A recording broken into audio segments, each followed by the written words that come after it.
Welcome. I'm Rabbi Robin Frisch, and this is the Mazel Pups podcast.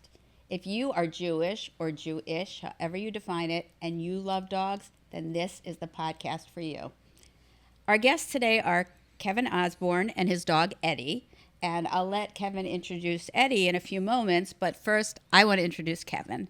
Kevin served here in our country, in the United States of America, for almost 10 years in the Iowa Army National Guard with 2 deployments and 2.5 years of active duty service.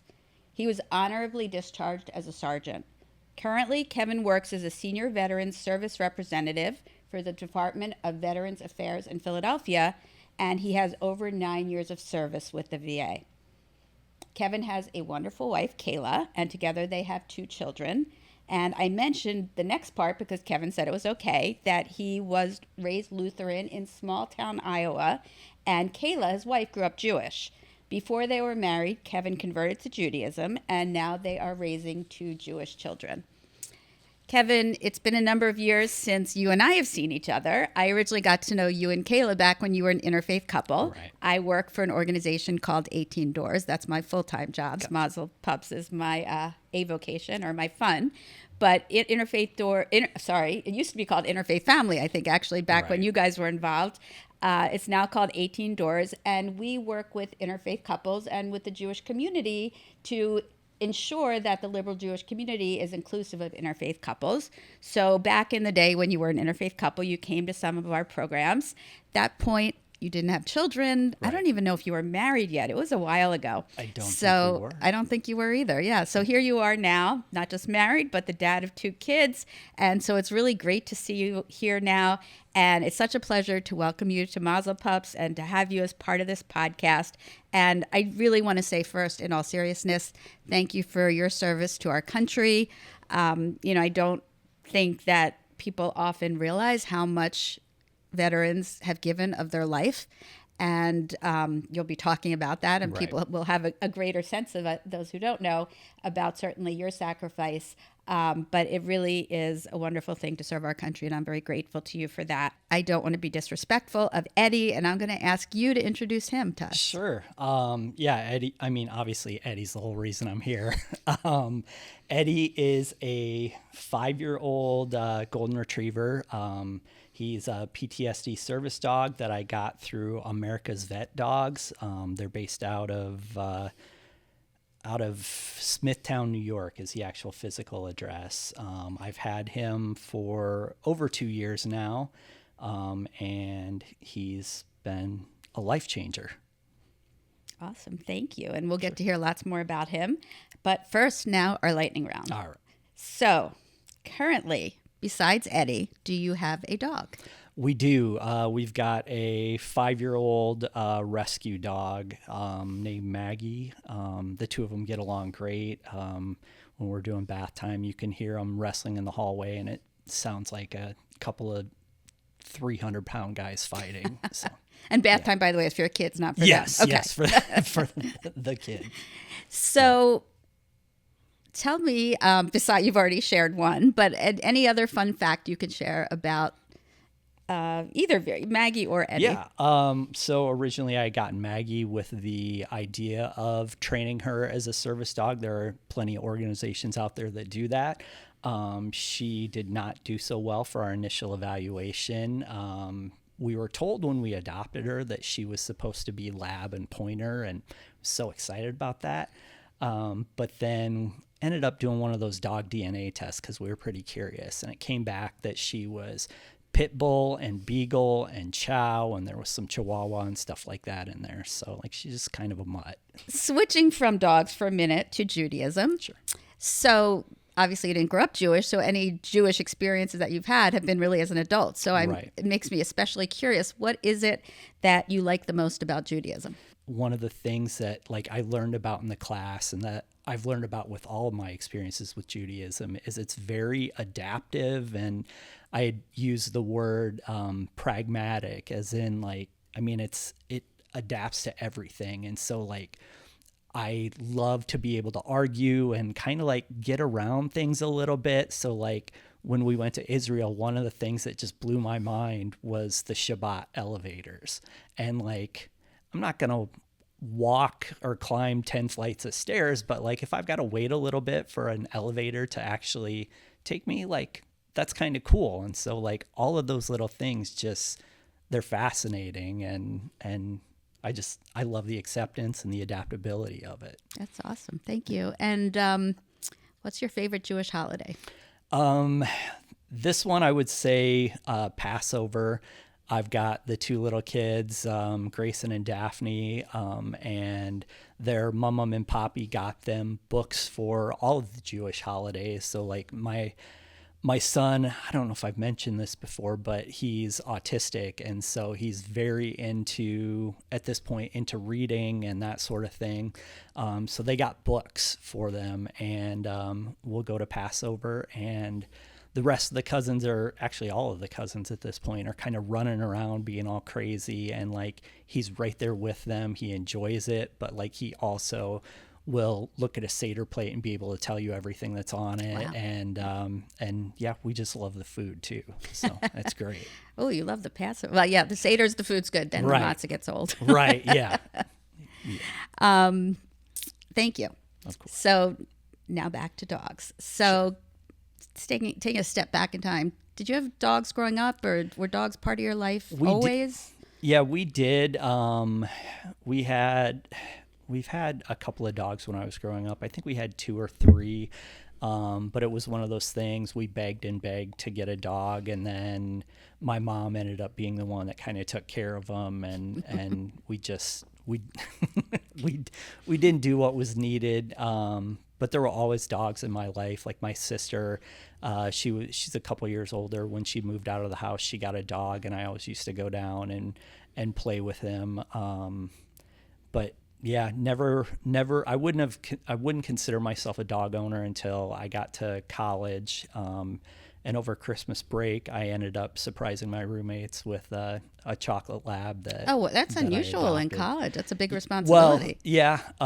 That was a lab for sure. Yes, yes. That was Jersey was her name, but yeah, I think I was like 25 or 26 at the time. I kind of took a detour to get to college and that, and but yeah. So after her, then I would absolutely say I've had dogs in my life. So when you were deployed, did you have Jersey at that time? On the second deployment, yes. That was when I was in Kosovo. My parents ended up watching her while I was gone, which is kind of funny. I had asked a few siblings if they would watch her first, and they all said no, that they didn't want to handle a dog. And then when I got back from the deployment, all of my siblings had dogs. So, and Jersey was about 15 pounds heavier at that point. But yeah, yep. Interesting. So I actually want to ask you about Kosovo, about Sure. the time you were deployed there. And obviously, I mean, I'm sure we could listen to your stories. You probably have so many fascinating and disturbing and, Right. but I don't mean fascinating in a happy way, but really Right. interesting, informative stories. But, obviously because it's Mazel Pups, I want to focus on the dog aspect. And I know you've mentioned that when you were in Kosovo, there were actually a lot of dogs there. Oh, yeah. So I would love to hear about that and just kind of maybe how that impacted you or how you felt about that. Yeah, it's one of those things, like Kosovo's in Eastern Europe. It's a former Yugoslavian country. And it kind of almost is, I mean, it's still a developing country, so you'll see stray dogs on the street. Just like one of the checkpoints that we used to man every night, there were dogs that were there because obviously there are a lot of people going through, they're throwing trash away. There's lots of good food and stuff like that. And so, I mean, soldiers in deployed areas, at least from what I've heard, tend to gravitate towards dogs too. So in Kosovo, there were especially 3 dogs that we had at this gate. This one was black and white, kind of looked like a Springer Spaniel, but I'm sure she was a mutt. There was another like smaller kind of orange and white one that I don't know if I would say it's probably a terrier, and then this dog that kind of, I think it was mixed with wolf. Like I'd never seen like a dog breed that way. It had like its ears were chewed off and that sort of stuff. But like going to a checkpoint and like hanging out, like of course you're going to be entertained by the dogs, like you're not on alert the entire time, and you start bringing them food, and then they realize they start hanging around you, and we would have it where at that point if any vehicles pulled up, like the dogs would start barking and let us know, which was kind of nice that way. So yeah, it was great. And then I mean, there's a lot of farming and that sort of stuff, and farmers would have sheep dogs, and like anytime we would stop in at a house or whatever and you'd see a dog, like they would have, I remember one especially had like a 2-inch metal collar around its neck that they had just roughly cut the sides and bent them up, and it was for protection against the wolves. Oh, wow. So it was a collar. The dog would go out with the sheep, and then when it's time to come back in, the dog would come in the house and that. But like, it's definitely a working dog, and it did need that protection, and so it's fascinating that way too.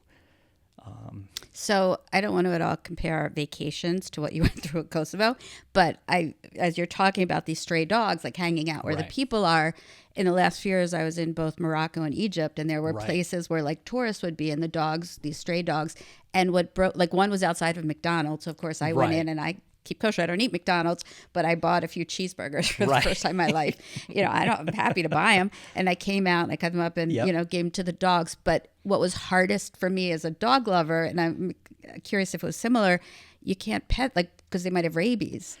Or was it? Yeah, no, I'm sure that's probably true, or potentially true, but it didn't stop me. I mean, it's funny actually. One of the guys in my squad used to call me the Kosovo dog whisperer, because like that wolf dog that was there the first couple months wasn't really interested in us, and eventually I noticed it was limping, and so like I kind of slowly went up to it and knelt down and just hung out for a little bit, and then went to pet it, and I thought for sure it was going to bite me, and like he was totally fine. And then at that point, like gave him some leftover stuff out of our MREs, and then he started coming around. But yeah, that never really crossed my mind there. Like I've been to Guatemala a couple of times too, and like seeing the stray dogs and that there.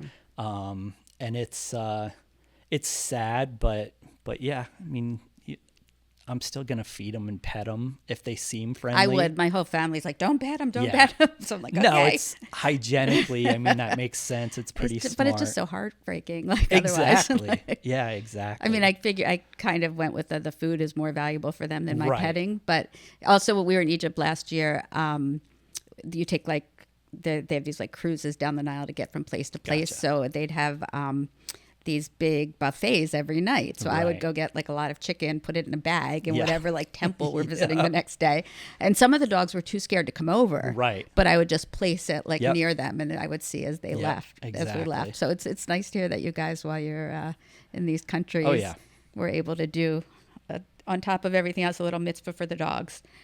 So you're in Kosovo. Obviously, a lot more happened than being with dogs.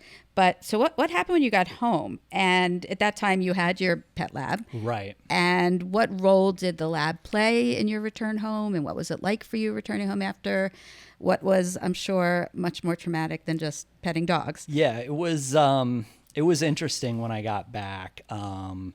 It was one of those things, like I went from carrying a loaded weapon to a couple weeks later, I actually was sitting in a classroom, and I was a humanities 1 class. And I remember sitting there and just getting so angry because the girl that was in front of me was talking about what she wanted to do that weekend. And like, to me, it was just like a totally different world. It must seem so shallow. Exactly. Like, that's what you're worried about? And I also was a little bit older too. I think I was in my mid 20s at that point. I think I was maybe 26, maybe even older than that. But yeah, it was just like, it was so tough for me because it was like and I ended up going to therapy, like the VA, I think it was actually through the military, but they paid for, it was like 8 counseling sessions. But I went to talk to this counselor, and I said, like, it's like I was watching a movie in a movie theater. I went out to go to the bathroom. I came back and I have no clue what's going on in the movie. And like nobody that's around me can really explain what the plot as good as what it would have been being there.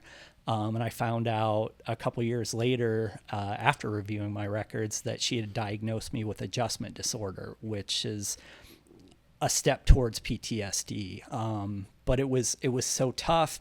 And the only thing that I could relate to was my lab jersey, which I haven't mentioned this before. And we can talk about it later, but this is actually Jersey's paw print that I have on my shoulder. But she was the one that when I got back, it's unconditional love from a dog. It doesn't matter how you feel about yourself or what you may have done or what you're thinking. That dog is always going to be there. The dog is always going to love you. Like you're the best part of that animal's day. And so having her definitely helped reconnect me with the world too and make me feel like I'm not alone. It's not necessarily that what I went through in Kosovo was super traumatic or anything. It was life-changing for me and kind of just really threw me for a loop. And so there was also like a lot of drinking. Like when I was back, or when I got back for about 2 months straight, I was drinking every night. I couldn't sleep. I had insomnia. So in order for me to sleep more than 3 or 4 hours, like I would turn to alcohol. Did you understand on any level that you were self-medicating or you were just doing what you felt like you needed to do? Yeah, I don't think so at that point. I think I felt like I was doing what I needed to do just to kind of survive. And I know my family had noticed some differences and like especially my mom she actually was the one that suggested I go to the counseling and, just kind of try to figure out what was going on. But to me, it was one of those things where like, this is just what I need to do right now. And going to social situations and stuff like that, like drinking ahead of time, because I just feel uncomfortable around people, or I did at that point. And I felt like I didn't really have anything to talk to, kind of going back to like the weekend stuff and that. But Jersey also, like, she needed walked, she needed fed, she needed taken care of, so sorta. But that was enough. It got me out of my apartment. It gave you purpose too. Like exactly. You had a role that no one else was going to do. Exactly. It wasn't, you could dump it on mom at your age, right. Probably. Right. And so with her, it was just one of those things, like it kept me moving and kept me going forward and kept me connected somewhat with people and friends and that sort of thing. So it was challenging, but if I hadn't had her, like I don't know where I would be at this point. So. And she was not in any way a service dog or anything like that. She was just your pet that you had before you went and when you came home. Yeah. Looking back at it, I would classify her as an emotional support animal because like she provided that sense of well-being and helped out with just helping me feel better in general. She wasn't trained for any tasks or anything like that, but just having her around, like she was a major factor in my life. So at some point, someone, whether it be you or someone else, realized like maybe not an emotional support dog, a service dog. Right. And I'm going to ask you to explain the differences in a moment. A service dog would be good. Right. Who was that? Was it you or someone else? And how did that come about? So I think it was probably back in 2016. My wife suggested that, or she was girlfriend at the time, suggested that I talk to somebody just kind of about how I was feeling and what was going on. And I still had Jersey. She ended up making it to, I think, 14 and a half. But still had Jersey when I moved out here from Iowa, and had her up until we lost her 5 years ago, back June 16th. But that stuff kind of sticks with you. But she was one of those, she was a huge part of my life. She made me feel better. I realized that dogs can help calm you. They can help make you feel better. They can make your life easier in general. So Kayla had suggested talking to somebody at the VA. So then I did start therapy with the VA, met with a counselor or psychiatrist or psychologist, about every other week for, I mean, it was probably close to 2 years that I was seeing her. And we talked a lot about dogs. We talked a lot about Jersey. We talked about how Jersey made me feel. And then she did pass away. And I just kind of started thinking, like, you know, she was such a huge part of my life. Like, I'm recognizing these feelings that I'm having and these things that are happening to me when I'm in social situations or when I'm around people. And there are service dogs out there. There are animals that can be trained to help mitigate those symptoms or those issues. And so I started looking into, I found an organization through a coworker had recommended, called Paws Healing Heroes. And they will take, I don't quote me on it, but they will take rescue dogs, or they tend to take rescue dogs. They're based out of New Jersey, and they will train them as service dogs. So that part's kind of cool. I don't know if they're still around or not. This was probably 4 years ago. I started looking into them, but that's when we adopted Maggie, thinking, okay, I can take Maggie in. They can train her as a service dog. It'll be great. But Maggie just didn't quite meet the standards. But you got a great pet. We did. And then Kayla and I talked about a service dog, and I mentioned something to my VA psychologist, and started looking online and found a couple of different organizations and settled on America's Vet Dogs and began the application process. So. And was it a pretty long process? Was it? Oh yeah. Yeah. It's interesting if you start to think about it. So in the situation with Eddie, I submitted an initial application that, I went and looked back at it. I submitted on November 1st of 2022. Yeah. Right. 2022. So I submitted that application, and then, they reviewed everything. They called me. I had an interview with, I think at first it was a staff psychiatrist or a psychiatrist that they had on retainer. I had an interview with one of the dog trainers. I had an interview with, I think it was the program director. I had to send in like a 30-minute video of a lot of different things that service dogs can be trained with. So like they wanted, even though Eddie's a psychiatric service dog, they wanted to see me getting in and out of a car. They wanted to see me climbing stairs. They wanted to see me walking. They wanted to see me lifting heavy objects, just kind of evaluating if there are any physical needs that a dog could help me with.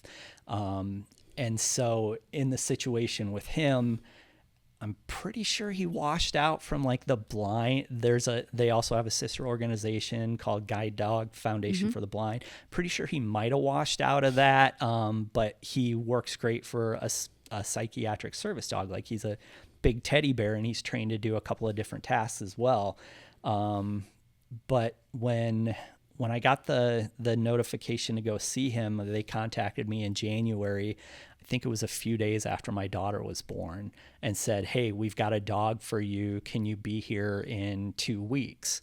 Wow. And it was one of those things, like my wife knew that this was a once in a lifetime opportunity. She knew that it was something that I've been looking forward to, and that's something that would help us in general. And this was your second child? Yes. So there was already one at home, a little one. Yeah. And she knew that this would be something that our whole family would benefit from, because it would help me to get out. And so, yeah, we did the program, but all in all, I got lucky. It was about a year and a half. But they want to get to know you. They want to get to know your personality. They want to know the things that you're involved in. So like, with 2 young children, to have a dog that doesn't handle like screaming and crying very well or loud noises. So like that might not be the dog for you, but it could be a dog that's good for somebody else. Right. So like that's how they match the dog, and your dog might not be even born yet when you apply. So for them to raise the dog and train it, he was about 3 when I got him, 2.5. But yeah, so it could take that long for them to actually have a dog for you. So, wow. Yeah, that's got to be hard when you're the one waiting. Right. Yeah, it was something, and I had applied with a couple of different organizations too. But it was just, I mean, it was going back to, or the old, the Christian part of it, like saying it was like Christmas for me. Like I was so excited. It was just one of those things. Like, I mean, I got butterflies in my stomach and everything when they called and told me that he was ready. So, I mean, I would imagine this, this is something that has the potential to totally change your life. Right. And it sounds like it has. Oh yeah. It's a good thing. Yeah. So I'm curious about the finances. We've talked with, had on Mazel Pups, someone very involved with the Israel Guide Dog Center. And in Israel, I believe it's $50,000 for a guide dog, and the government pays $18,000, which is very nice, but still leaves $32,000 that the organization pays, although the clients get the dogs for free, which is amazing. I don't believe that's the way it is in America, and I'm curious if you can share with us how it works. And I know these dogs are very expensive, and who has to pay for them? And does the government and the military that you've served in, do they help you with the expenses? And by you, I mean everyone. Right. Right. Yeah. So, I mean, with Eddie, for example, it's a similar situation. You would value, by the time you figure everything into it, the breeding program, the food, the training, all the staff involved, that sort of thing. Like, it's easy to come up with that $50,000 number. And with vet dogs, everything is paid for. Everything is free. I don't want to say free, but like it's free.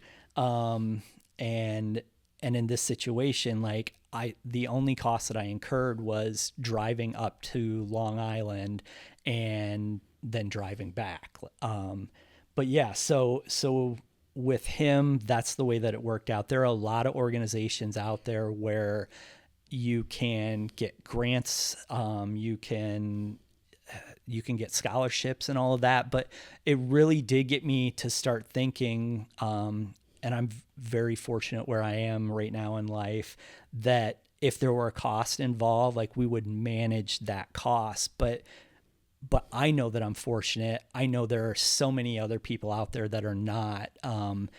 So to think $50,000 for a service dog, and the majority of people that join the military and that are discharged as veterans come from low-income families. And to just kind of recognize that, the income inequality and how that affects access to service dogs, or, I mean, access to anything, honestly.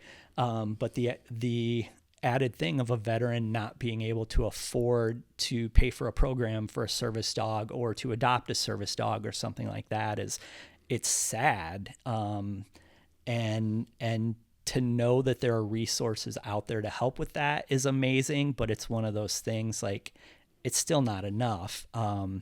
As far as the military paying for service dogs, they don't do that.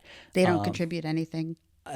I don't believe so. I know that with the VA, for example, and hopefully people know there's a distinction between the VA and the actual military. The VA will, if you can get a dog approved, they will pay, it's considered a dog of record, and they will pay for health care for that dog, which is not cheap, having a dog. Vet bills can definitely add up. Like if something were to happen with him, like he tore an ACL or something crazy like that.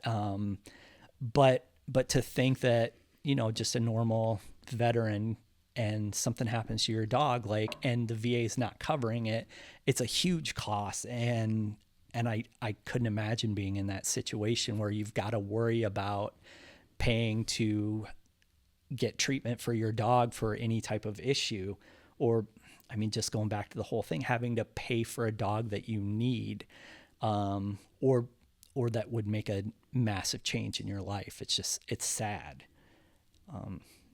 Do you think, I'm just curious, people who could use a dog from the military, who are veterans, even know of that option, or that they're aware that's something that could help them? Is that something that, like the psychiatrist who talked to you for the whopping 8 times or whatever after, is that something they might bring up, or that people talk about, or is it something you kind of have to find on your own often? Right. So I was in small town Iowa when I got back, and the psychologist that I talked to there, that never occurred to her. She was just a private contractor, and just kind of, she could tell something was off, but didn't know the extent of things.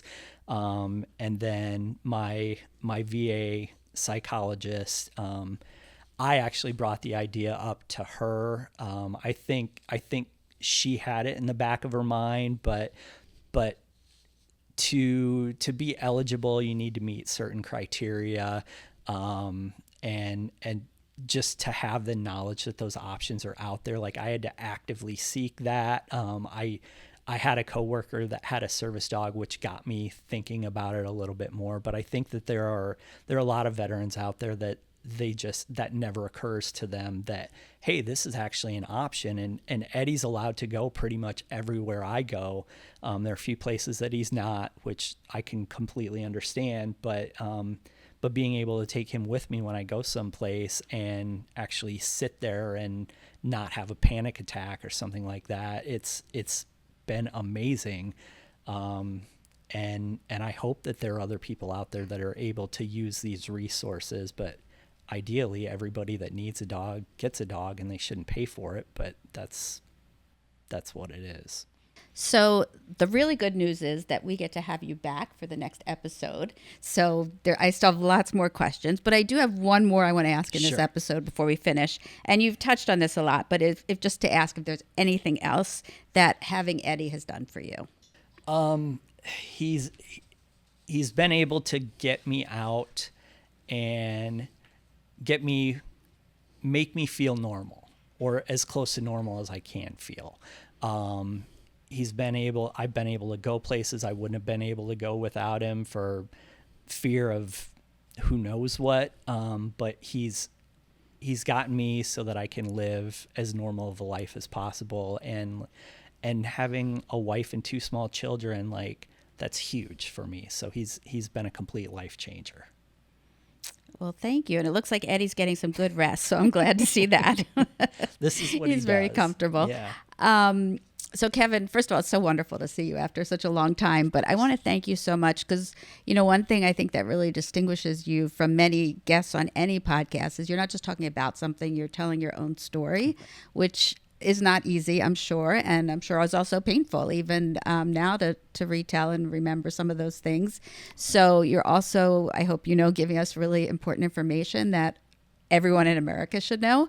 And it's just, fascinating and important to hear what you have to say. So I really want to thank you for your honesty, for speaking from your heart. And I know you were willing to share even more. I'm like, no, we want to focus on dogs. I told you in advance. This is about dogs. But your story, unfortunately, while it's unique to you, is not unique in that the type of things happen. And I think we should all be aware of that. And the role that people who are in the military play, and that, they come back and things aren't just fine. And we need to be sensitive and so appreciative to, as I said, for what you've done for our country. So I want to thank you for everything, and, especially personally for being here today and for coming back to the next episode. I want to thank all of our listeners. It's wonderful that you're here, obviously, so we can have the Mazel Pups podcast. And I hope you all enjoyed as much as I did hearing from Kevin, learning from Kevin, and that you'll be back for our next episode to hear more about his story and Eddie's story. And we'll be sharing how Kevin and I reconnected because he taught me the difference between a service dog and an emotional support dog in a very nice way, due to my lack of understanding this important issue. So he will teach us that, as well as many more things. We'll continue to hear his story and Eddie's story, and I hope you'll be joining us for that. Lahitro, we'll see you later. Hello, shalom friends, I'm Bo. one of Rabbi Robin's dogs, and our original Mazel Pup. If you enjoyed today's podcast, don't forget to hit that subscribe button, give us a pawsome 5-star rating, and follow us on social media. Thanks for listening.